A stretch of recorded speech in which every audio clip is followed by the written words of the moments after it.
Halo, saya Nadira Lifahaya.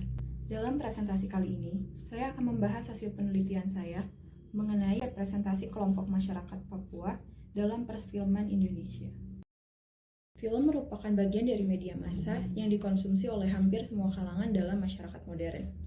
Film atau sinema berasal dari kata sinematografik, secara harfiah berasal dari kata sinemato atau pitos yang berarti cahaya, dan grafik yang dapat berarti gambar, tulisan, atau citra. Sehingga dapat diartikan bahwa film adalah gerak dengan cahaya. Sejak awal kemunculannya, film bertujuan untuk menyampaikan suatu cerita yang mengandung pesan yang ingin disampaikan oleh pembuatnya kepada halayak. Film merupakan media yang kompleks karena di dalamnya terdiri dari fenomena sosial, psikologi, dan estetika yang diiringi kata-kata dan musik. Maka dari itu, suatu film dapat memiliki tafsiran dan pesan-pesan penting. Istilah life imitates art atau kehidupan yang meniru karya seni yang dikemukakan oleh Oscar Wilde terasa nyata begitu memasuki era masyarakat konsumtif, di mana masyarakat mengonsumsi media dalam kesehariannya. Sehingga seluruh aspek dalam kehidupan masyarakat sedikit banyak terpengaruh oleh interaksi dengan media yang mereka konsumsi. Konsumsi media ini bagai koin yang memiliki dua sisi. Dari satu sisi, exposure terhadap media, utamanya film, dapat membantu masyarakat memahami kelompok masyarakat lain.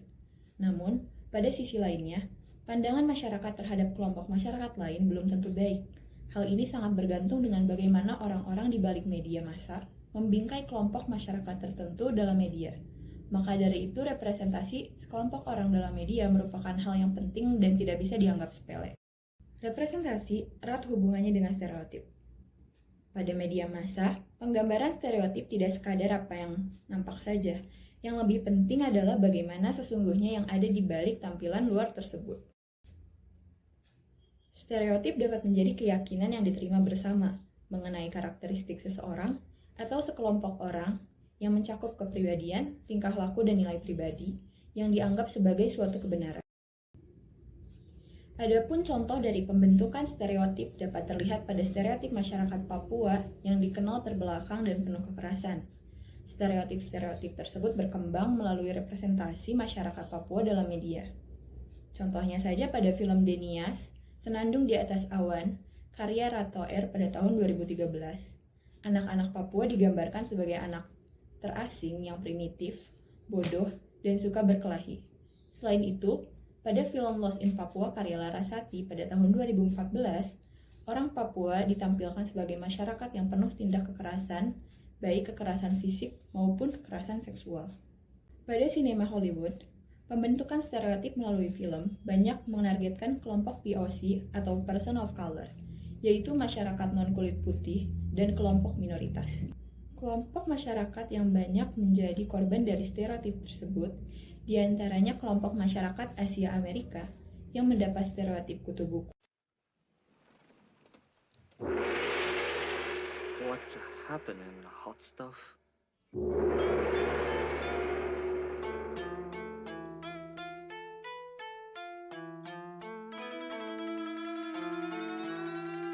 Very clever dinner.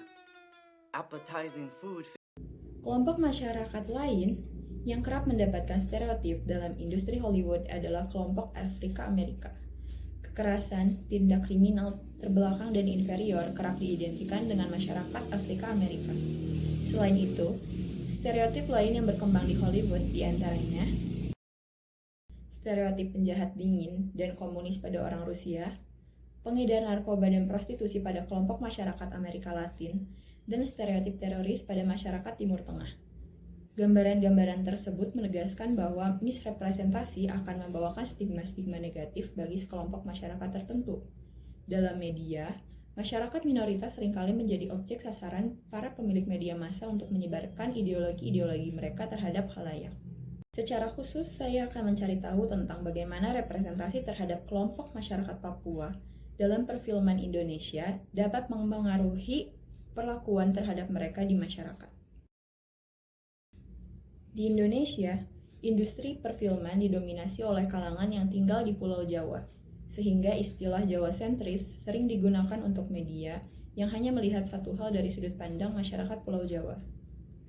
Dalam film-film Indonesia yang mengangkat masyarakat Papua, hampir semua film menggambarkan orang Papua sebagai kelompok yang miskin, sementara masyarakat Jakarta yang biasanya menjadi tokoh utama dalam film digambarkan sebagai orang yang berjiwa petualang karena datang ke tanah Papua atau sebagai juru selamat. Masyarakat Papua yang peduli terhadap pendidikan masyarakat dan menyuarakan aspirasi warga Papua. Melihat dari pola-pola pembentukan karakter pada tokoh film bertemakan Papua, dapat diketahui bahwa film-film tersebut bersifat Jakarta sentris, di mana pandangan mengenai masyarakat Papua hanya dilihat melalui sudut pandang masyarakat di Pulau Jawa saja. Kiranya sudah jelas jika penokohan orang Papua dalam film-film ini menunjukkan pesan bahwa masyarakat Jawa lebih superior dari masyarakat Papua. Masyarakat Papua dianggap tidak sanggup dalam menyuarakan aspirasi sendiri dan memerlukan bantuan masyarakat Pulau Jawa agar mendapatkan keadilan.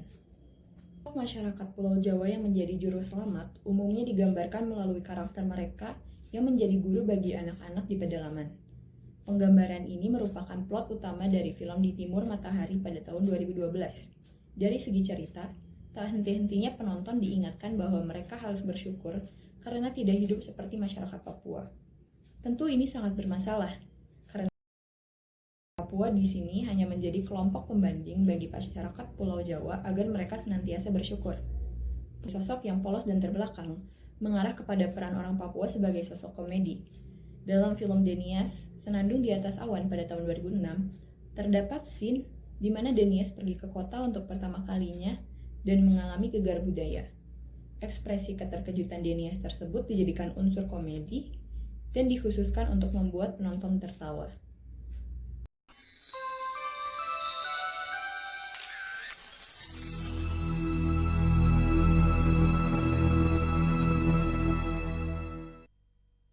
Indonesia Raya, merdeka, merdeka, tanahku, negeriku yang ku cinta.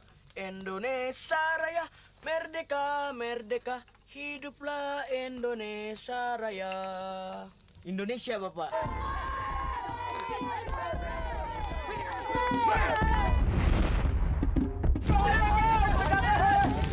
Mama tunggu dengan sekolah dulu, Mama.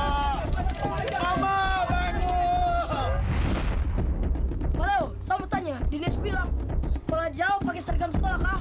Mana kita harus sekolah tuh? Udah saja terus. Pulang. Ku pastikan diriku akan pergi meraih cita-cita. Takkan harapanku tak akan. Bapak guru bilang tugas kami belajar dan tugas dia mengajar. Inias, belajar itu bisa di mana saja. Tapi tidak ada yang ngajar kami, Maleo. Dari balik awan ku lihat cahaya. Dari balik awan dengar jawaban. Dari balik awan ku kejar impianku. Jangan kau bicara, tenang saja. Dari balik awan. Dari balik awan. Denias, tunggu! Kau juga harus tahu diri, Denias. Kalau sampai ada apa-apa, siapa yang mau tanggung jawab?